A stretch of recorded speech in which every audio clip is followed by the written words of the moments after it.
In my last video, I told you about the night where I ended up face down on the carpet in front of my daughter's crib while she was just in that crib screaming above me. Okay? If you haven't already seen that, go back and watch that video. What I didn't tell you is what I wish I'd known before I got there, before I arrived at that point. Okay? I'm going to share with you right now one tool. This is just one tool, but it's an effective one that would have changed everything had I known it and had I had the skill and foresight to use it at that point. Okay? This tool would have changed everything. Now, you know that feeling. Your baby has been crying for what feels like hours. Your heart is pounding in your chest. Your jaw is tight from clenching it and just trying to control yourself.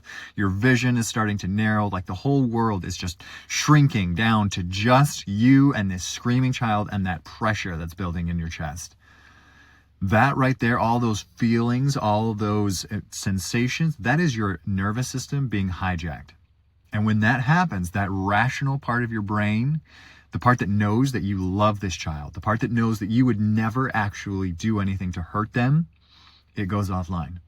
At this point, you're running on something older, something that doesn't think, it just reacts.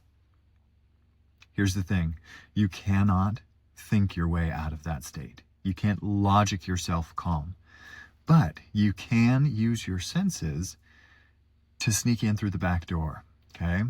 This tool is called the 5, 4, 3, 2, 1 method. I'm going to walk you through it right now in real time so that you can practice it with me. Okay, first thing, I need you to find 5 things that you can see. For me, there's a car across from me. There's a house across the way. There's a camper trailer in the yard. There's a great big stump, and there's a magnolia tree. 5 things.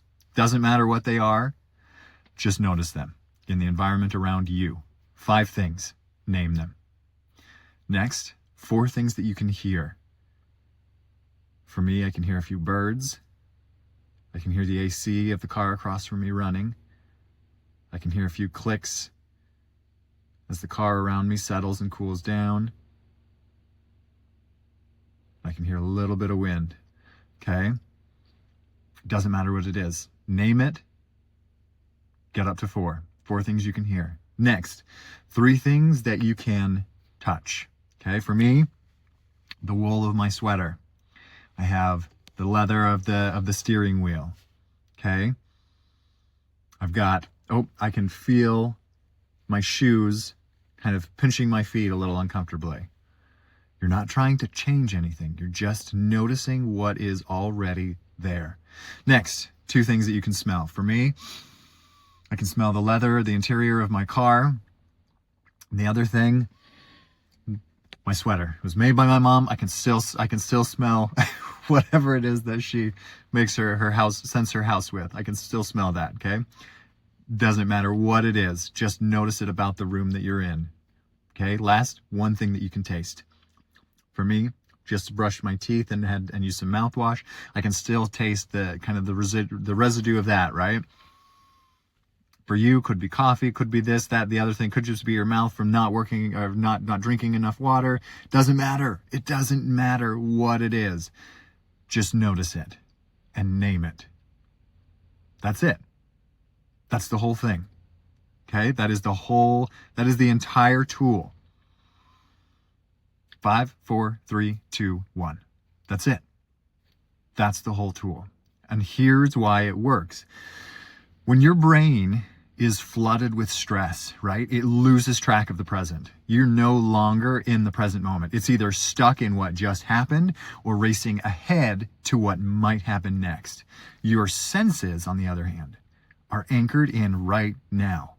When you force your attention to what you can see, hear, touch, smell, taste, you are dragging your nervous system back to the present moment. You're giving it something concrete to do instead of just spinning out, circling, panicking. You're not solving the problem. You're buying yourself time. I want you to practice this right now, even if you're calm, especially if you're calm. The goal here isn't to learn this in the middle of a crisis.